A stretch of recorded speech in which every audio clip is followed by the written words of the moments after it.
ఉద్యోగం కోసం చూస్తున్నారా? ఓం శక్తి ప్రైవేట్ లిమిటెడ్ కంపెనీలో మార్కెటింగ్ జాబ్స్ 20,000 నుంచి 30,000 వరకు జీతం ఉంటుంది. సంప్రదించండి. శ్రీ గురుభ్యో నమః. శ్రీ మహాగణాధిపతయే నమః. ఇకపోతే వృషభ రాశి. ఈ వృషభ రాశి వారికి ఈ ఆషాఢ మాసంలో అన్ని రంగాల వారికి, ఉద్యోగస్తులకే కావచ్చు, వ్యాపారస్తులే కావచ్చు, ఏ రకమైన వ్యాపారాలు చేస్తూ ఉన్న వాళ్ళైనా కావచ్చు, అనుకూలంగా ఉంటుంది. మంచి ఆశించినటువంటి యొక్క లాభాలు చవిచూస్తుంటారు. ఇంటి యందు శుభకార్యాలు చేసి బంధుమిత్రులతో సంతోషంగా హాయిగా ఉంటారు. కొత్త వ్యక్తులతో పరిచయం ఏర్పడుతుంది. మానసికంగా ఆర్థికంగా నిలదొక్కుకోవడం అనేటువంటిది జరుగుతూ ఉంటుంది. విదేశ ప్రయాణాలకు మంచి అనుకూలమైనటువంటి ఒక వాతావరణం ఏర్పడింది ఈ వృషభ రాశి వారికి. ఆదాయం కూడా బాగా ఉంటుంది. కొన్ని రుణాలు ఏవైతే ఉన్నాయో ఆ రుణాలు తీరిపోవడము.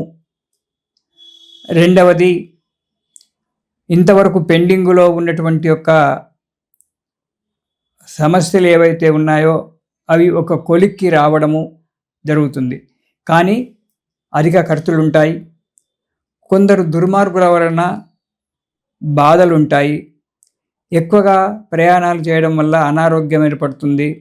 ఉద్యోగంలో కొన్ని చిక్కులు రావడానికి కూడా ఆస్కారం ఉంది. ఒక్కోసారి అధికారుల యొక్క కోపానికి కూడా గురి కావాల్సి వస్తుంది. కాబట్టి కొద్దిగా జాగ్రత్తగా ఉండి కార్యక్రమాలు చేసుకుంటే ఈ నెలలో ఈ వృషభ రాశి వారికి సానుకూలంగా ఉన్నట్టే చెప్పొచ్చు.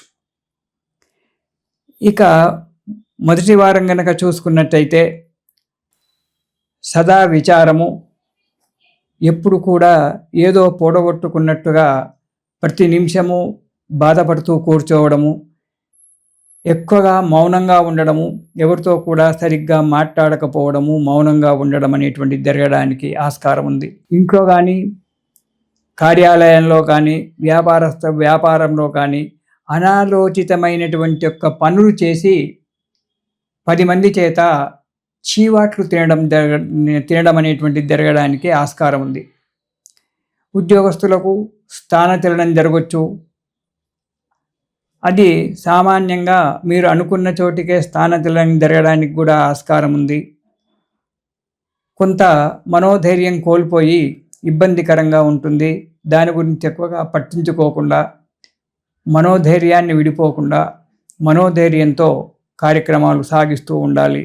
ఇక రెండవ వారం కనుక చూసుకున్నట్టయితే యత్న కార్యసిద్ధి, అనుకున్నటువంటి ఒక కార్యక్రమం అంతా కూడా శుభంగా నెరవేరుతుంది.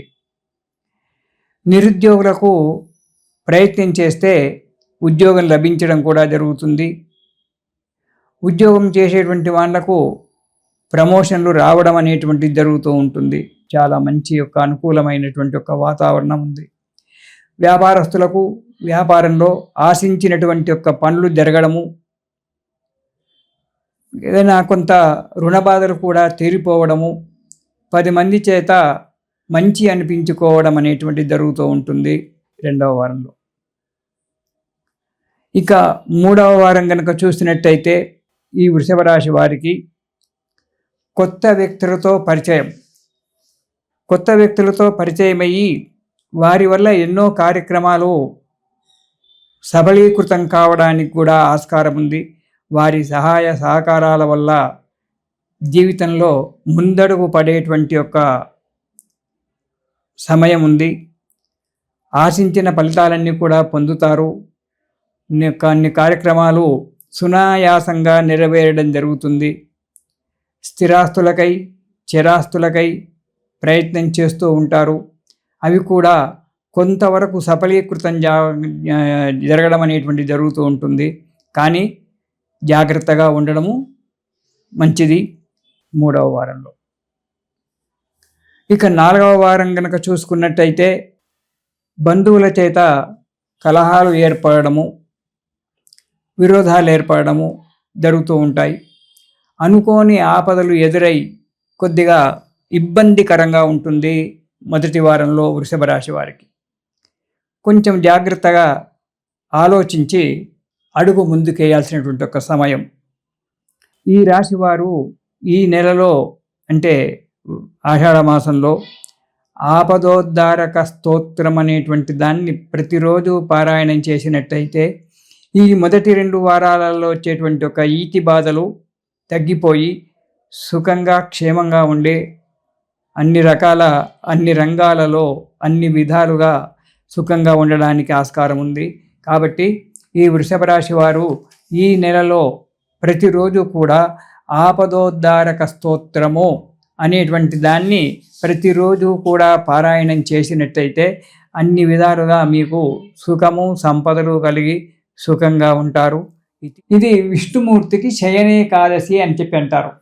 అంటే దక్షిణాయనం ప్రారంభం కాగానే ఈ రోజు నుంచే దక్షిణాయనం ప్రారంభం అవుతూ ఉంది. మనకు సూర్యుడు కర్కాటక రాశిలో వస్తున్నారు. కర్కాటక సంక్రమణం అంటారు. ఈ రోజు నుంచే దక్షిణాయనం అంటే ఈరోజు 18వ తారీఖు నుంచి మనకు ఈ రోజు నుంచే దక్షిణాయనం ప్రారంభమవుతుంది. ఈ దక్షిణాయనం ప్రారంభమైనటువంటి యొక్క మొదటి ఏకాదశి ఏదైతే ఉంటుందో సామాన్యంగా అది శయనేకాదశి. ఎప్పుడైతే దక్షిణాయనం ప్రారంభమవుతుందో అప్పుడు విష్ణుమూర్తి నిద్రపోతుంటాడు, పడుకుంటాడు. ఆయన పడుకుంటే ప్రపంచం నడుస్తుందా? అదేం కాదు, యోగ నిద్రలో ఉంటాడు. ఆ యోగ నిద్ర 4 గంటలు పడుకుంటాడు మహానుభావుడు. కార్తీక శుద్ధ ఏకాదశికి ఉత్తానేకాదశి అని పేరు. ఆ రోజు మేల్కొంటాడు. మార్గశిర మాసంలో వచ్చబడేటువంటి ఒక వైకుంఠ ఏకాదశి నాడు మనకు ఉత్తర ద్వారం నుంచి స్వామివారు దర్శనమిస్తారు. లేవగానే ఎంబడి దర్శనమివ్వడు స్వామివారు కార్తీక మాసంలో. ఆ ఉత్తానేకాదశి పక్క మించి లేస్తాడు. లేచి శుభ్రం కావాలి, ఫ్రెష్ అయిపోయి అప్పుడు వచ్చి మనకు మార్గశిర శుద్ధ ఏకాదశి లేకుంటే అప్పుడో ఆ వైకుంఠ ఏకాదశి ఎప్పుడు వస్తుందో ఆ వైకుంఠ ఏకాదశి నాడు స్వామివారు మనకు ఉత్తర ద్వారం గుండా దర్శనమిస్తాడు. ఈ చాతుర్మాస్యాలు ప్రారంభమైనప్పటి నుంచి ఈ తొలి ఏకాదశి నాటి నుంచి విష్ణు పూజ చేసుకోవడం చాలా మంచిది. దేవతలంతా కూడా నిద్రపోతూ ఉంటారు. పూర్వకాలంలో అయితే ఈ దక్షిణాయనంలో ఏ కార్యక్రమాలు చేసేటువంటి వారు కాదు. చాలా మటుకు తప్పని పరిస్థితుల్లోనే చేసేవారు, భగవంతుడు నిద్రపోయినాడని చెప్పి. అయితే ఈ దక్షిణాయనంలో మనము రేపు తొలి ఏకాదశి నుంచి విష్ణుమూర్తి యొక్క ఆరాధన చేసుకోవడం చాలా మంచిది. స్వామివారికి తొలి ఏకాదశి నాడు పొద్దున్నే తలంటి స్నానం చేసుకొని విష్ణుమూర్తి యొక్క విగ్రహాన్ని పూజ చేసుకొని స్వామివారికి ఈ రోజులు మీకు 4 నెలలు వీలు కాకపోతే నెల రోజులు కూడా వీలు కాకపోతే ఒక్కరోజు ఒక వారము ఆ స్వామివారికి అష్టోత్తర నామాలు చెప్తూ తులసీ దళాల చేత పూజ చేయండి. ఎప్పుడైతే మనం స్వామివారు సేవించినారో తులసీ దళాల చేత గనక మనం స్వామివారికి విష్ణుమూర్తికి గనక మనం సేవ చేసుకున్నట్టయితే కార్యక్రమాలన్నీ కూడా మనకు నెరవేరుతాయి. ఇది మనము ఆషాఢ శుద్ధ ఏకాదశి నుంచి మనకు చాతుర్మాస్యాలు ప్రారంభమవుతాయి. ఆ తర్వాత పౌర్ణిమ రోజు గురు పౌర్ణిమ అనేటువంటిది వస్తుంది. ఆ రోజు వ్యాస భగవానుడు పుట్టినరోజని కొందరంటారు, భారతం రాసిన రోజని కొందరంటారు. ఏది ఏమైనా ఆ రోజు స్వామివారికి ఆ వ్యాసమూర్తికి మనము పూజ చేసుకోవాలి. అన్నిటికంటే ముఖ్యమైనటువంటిది మన తెలంగాణలో పండుగ ఆషాఢ మాసంలో అందరికీ తెలుసు, బోనాల పండుగ. అంటే అమ్మవారు ఈ ఆషాఢ మాసంలో భూమి మీద తిరుగుతూ ఉంటుందట. ఆషాఢస్య ప్రథమ దివసే అని చెప్తుంటారు. భూమి మీద తిరుగుతూ ఉంటుంది. కాబట్టి ఈమెకు ఈ ఆషాఢ మాసంలో భూమి అంతా కూడా పులకరించి ఉంటుంది. కాబట్టి ఆషాఢ మాసంలో అమ్మవారికి బోనము అంటే నైవేద్యం పెట్టడం అనేటువంటి జరగాలి. ఆమె సంతోషపడుతుంది. భూమి మీదకి వచ్చింది కాబట్టి అమ్మవారు ఆమెకు ఈ ఆదివారము గురువారము ప్రతివారము ఎవరెవరి యొక్క సాంప్రదాయాలను బట్టి ఆ రోజు అమ్మవారికి పాయసాన్నము నైవేద్యం పెట్టి ఆమెను తృప్తిపరిచినట్టయితే సంవత్సరం అంతా కూడా మనం సుఖంగా ఉంటామని చెప్పి మన తెలంగాణలో ఉన్నటువంటి ఒక ముఖ్యమైనటువంటి ఒక ఆచారము. చాలా పెద్ద పండుగ ఇది, అమ్మవారి యొక్క పండుగ మన తెలంగాణ రాష్ట్రంలో. కాబట్టి అమ్మవారికి ఈ ఆషాఢ మాసంలో బోనం చేసి సంతోషంగా హాయిగా అమ్మవారి యొక్క కృప వల్ల సుఖంగా ఉందాము. తర్వాత తొలి ఏకాదశి, ఆ తర్వాత గురు పౌర్ణిమ, ఇలాంటి కార్యక్రమాలన్నీ కూడా చేసుకొని ఈ పండుగ నిలబెట్టుకుందాము. తిరిగి వచ్చే పండుగలు శ్రావణ మాసం నుంచి మనకు చాలా పెద్ద పండుగలు ప్రారంభమవుతుంటాయి. అప్పుడు కలుసుకుందాము. ఇది శుభం.